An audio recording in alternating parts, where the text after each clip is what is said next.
சகோதரர் திரு சுப்பிரமணிய பெருமாள் அவர்கள் இருந்து வர்றாங்க.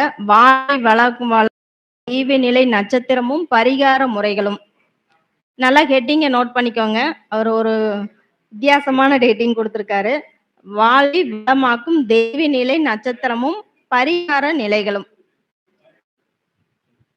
இந்த பரிகார முறை என்ன அப்படிங்கறத நாமளும் தெரிஞ்சுக்கலாம். வாங்க சகோதரர் வந்து பேசுங்க. அனைவருக்கும் வணக்கம். இந்த ஜோதிட ஆய்வகம் மற்றும் திருப்பூர் சகோதரிகள் இணைந்து நடத்தும் இந்த ஜோதிட கருத்தரங்கு தலைமை தாங்கி நடத்தி கொண்டிருக்கும் ஐயா சுந்தராஜன் பெருமாள் அவர்களுக்கும், இதை ஆன்லைன் வழியாக கரூர் ஆஸ்ட்ரோ டிவி நடத்தி கொண்டிருக்கும் திரு பாலசுப்ரமணியன் அவர்களுக்கும், இதுவரை ஜோதிடத்தை பேசி அமன் பெரியவர்களுக்கும், இனி பேச இருக்கும் சகோதர சகோதரிகளுக்கும் எனது மனமார்ந்த நன்றியை தெரிவித்துக் கொண்டு, குரு வாழ்க குருவே துணை, ஓம் உச்சிஷ்ட மகா கணபதி சரணம். இப்போ நான் இன்னைக்கு பேசக்கொண்ட தலைப்பு வந்து பார்த்தீங்கன்னா ஒரு சின்ன பரிகார முறை தான். இந்த பரிகாரம் வந்து பார்த்தீங்கன்னா 100% பலன் அளிக்குது.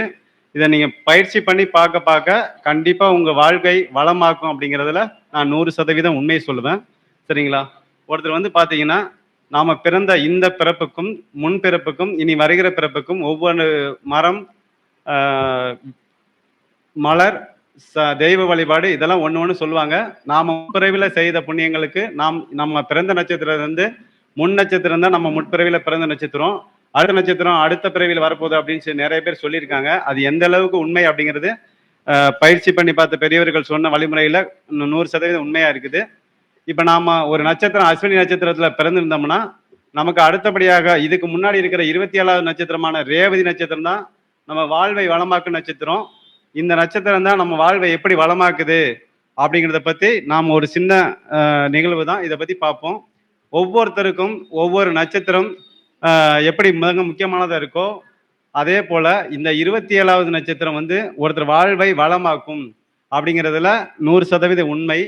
ஒவ்வொரு நட்சத்திரத்துக்கும் இப்போ ஒரு கிரகத்தில் இருக்குன்னா ஒவ்வொரு நட்சத்திரக்கும் பின்ன இருக்கக்கூடிய இந்த 27வது நட்சத்திரம் தான் தெய்வ நிலை நட்சத்திரம். இப்போ 2வது நட்சத்திரம் தனதாரை, அது மாதிரி தாராபலன்ல சொல்லும் பொழுது இந்த 27வது நட்சத்திரம் தெய்வ நிலை நட்சத்திரம் சொல்றாங்க. தெய்வ நிலை நட்சத்திரத்தை நம்ம பயிற்சி பண்ணி அதுக்கான அபிஷேகம், பூ, இது மாதிரி ஒவ்வொன்றையும் நம்ம பயன்படுத்தி வர வர வர நம்ம வாழ்க்கையில கண்டிப்பா வளமாகலாம். இப்ப நம்ம ஒருத்தருக்கு வந்து பாத்தீங்கன்னா ஒருத்தர் அஸ்வினி நட்சத்திரம்னா ரேவதி நட்சத்திரம் 27வது நட்சத்திரமா வரும். இப்ப ராகு கேதுகளுக்கு பாத்தீங்கன்னா பின்னோக்கி தான் பார்க்கணும். இப்ப ராகு கேது ஒரு நட்சத்திரத்துல இருக்கும்.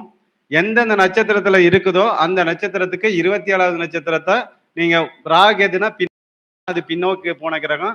அது போல ஒருத்தருக்கு அஸ்வினி நட்சத்திரத்துல பிறந்திருந்தார் அப்படின்னா அவங்க 27வது நட்சத்திரம் ரேவதி நட்சத்திரமா வரும். அப்ப ரேவதி நட்சத்திரக்கான இது வந்து பாத்தீங்கன்னா நம்ம தெய்வ வழிபாடுகள்ல பார்க்கும் பொழுது புதனுக்குண கிரகம் வந்து பாத்தீங்கன்னா கரும்புச்சாறு. இந்த கரும்புச்சாறு அபிஷேகம் புதன் சொல்லக்கூடிய பெருமாள் கோயில்ல போய் நீங்க அதுக்கு அபிஷேகம் பண்ண உங்க வாழ்வை கண்டிப்பா வளமாகும். இப்ப சூரியன் நட்சத்திரத்துல உங்களுக்கு 27வது நட்சத்திரம் வந்தா, இப்ப பொதுவா வந்து பாத்தீங்கன்னா ரோகிணி நட்சத்திரத்துக்கு 27வது நட்சத்திரம் கார்த்திகை நட்சத்திரமா வரும்.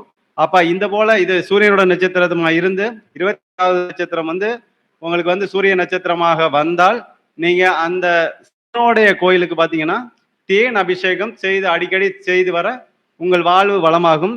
இது போல ஒவ்வொரு கிரகத்துக்கும் இந்த அபிஷேக முறை இருக்கிறது.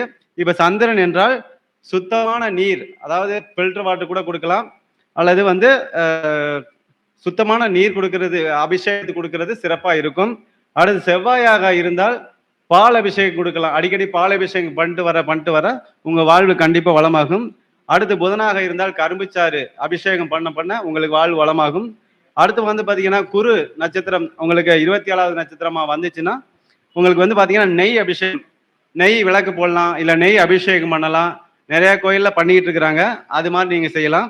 அடுத்து சுக்கிரனா வந்துச்சுன்னா தயிர் அபிஷேகத்துக்கு கொடுக்கலாம். ஏன்னா தெய்வத்துக்கு வந்து வழிபாடு பண்ணும் பொழுது 9 நவக்கிரகங்களுடைய காரகத்துவத்தை அபிஷேகமா பண்ணுவாங்க. நீங்க இதுவரை கவனிக்கலன்னா இப்ப போய் பாருங்க. ஒவ்வொரு பொருளும் வந்து ஒவ்வொரு கிரகத்துக்கான காரகத்துவம் இருக்கும்.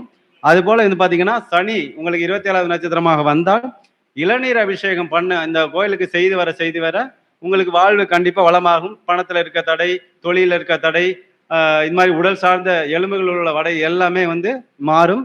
அடுத்து ராகுவாக இருந்தால் சந்தன குழம்பு அபிஷேகம் சந்தனத்தை வாங்கி நீங்க கொடுத்தீங்கன்னா அந்த அபிஷேகத்தை டெய்லி டெய்லி செய்யாட்டியும் வாரம் ஒரு தடவை, மாதம் ஒரு தடவை, வருடம் ஒரு தடவை கூட நீங்க செய்து வர உங்கள் வாழ்வு வளமாகும்.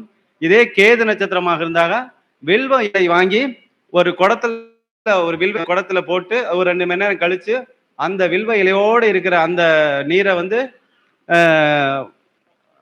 வழிபட நீங்க வந்து இதுக்கு வந்து அபிஷேகத்துக்கு கொடுத்தீங்கன்னா உங்களுக்கு சிறப்பா இருக்கும். உங்களுடைய வாழ்க்கையில ஒவ்வொரு மாற்றம் வரும். இது போல ஒவ்வொரு கிரகத்துக்கும் நம்ம பரிகாரம்னு எடுத்து நம்ம நிறைய செலவுகள் பண்றதை விட இந்த மாதிரி சின்ன சின்ன செயல்களா செஞ்சு கண்டிப்பா இந்த ஒரு வாழ்வு வளமாக்குறதுக்காக முற்படலாம்.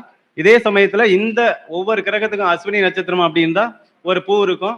இப்ப அஸ்வினி நட்சத்திரம்னா பூ, பரணினா முல்லை, கார்த்திகைனா செவ்வரளி, ரோகிணினா பாரிஜாதம், மிருகசீரிடம்னா ஜாதி முல்லை, திருவாதிரைனா வில்வப்பூ, புனர்பூசம்னா மறிக்கொழுந்து, பூசம்னா பன்னீர் மலர், ஆயிலியம்னா செவ்வல்லி, மகம்னா மல்லிகை, பூரம்னா தாமரை, உத்திரம்னா கதம்பம், அஸ்தம்னா வெண்தாமரை, சித்திரைனா மந்தாரை, சுவாதினா மஞ்சள் அரளி, விஷாகம்னா இருவாட்சி மலர், கேட்டைனா பன்னீர் ரோஸ், அனுஷம் செம்முல்லை, மூலம்னா வெண்சங்கு மலர், பூரடம்னா விருச்சி மலர், அடுத்து உத்திராடம்னா சம்பங்கி மலர், திருவோணம்னா செந்நிற ரோசா, அவிட்டம்னா செண்பகம், சதயம்னா நீலோற்பஜம், பூரட்டாதினா வெள்ளரளி, உத்திரட்டாதினா நந்தியாவட்டம், ரேவதினா செம்பருத்தி. இந்த மாதிரி மலர்களை கொண்டு உங்களுக்கு 27வது நட்சத்திரம் இந்த நட்சத்திரமாக வந்தால் அந்த நட்சத்திர நாளில் அந்த நட்சத்திரத்துக்கு உரிய கிரகங்களும் சென்று அது வழிபட்டு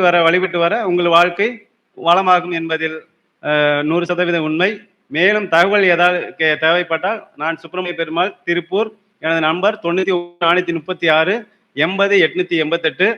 இப்ப நீங்க திரும்ப கேட்பீங்க ராகு நட்சத்திரமா வந்தா பின்னோக்கி பார்க்கணும். இப்போ ஒரு நட்சத்திரம் திருவாதிரையில நிக்குது அப்படின்னா அந்த நட்சத்திரத்துக்கு பின்னோக்கி 27வது நட்சத்திரத்தை பார்க்கறது. மற்ற கிரகங்கள் வந்து ஆண்டி கிளாக் வாய்ஸ்ல சுத்துச்சுன்னா இது ராகுகேதுகள் வந்து ஆண்டி கிளாக் வாய்ஸ்ல சுத்தும். அதனால அந்த நட்சத்திரத்தை எடுத்து நீங்க வழிபடுங்கள். வாழ்வில் வளம் பெறலாம். எல்லோரும் எல்லா நலமும் பெற்று வளமுடன் வாழ மனதார வாழ்த்துகிறேன். நன்றி, வணக்கம்.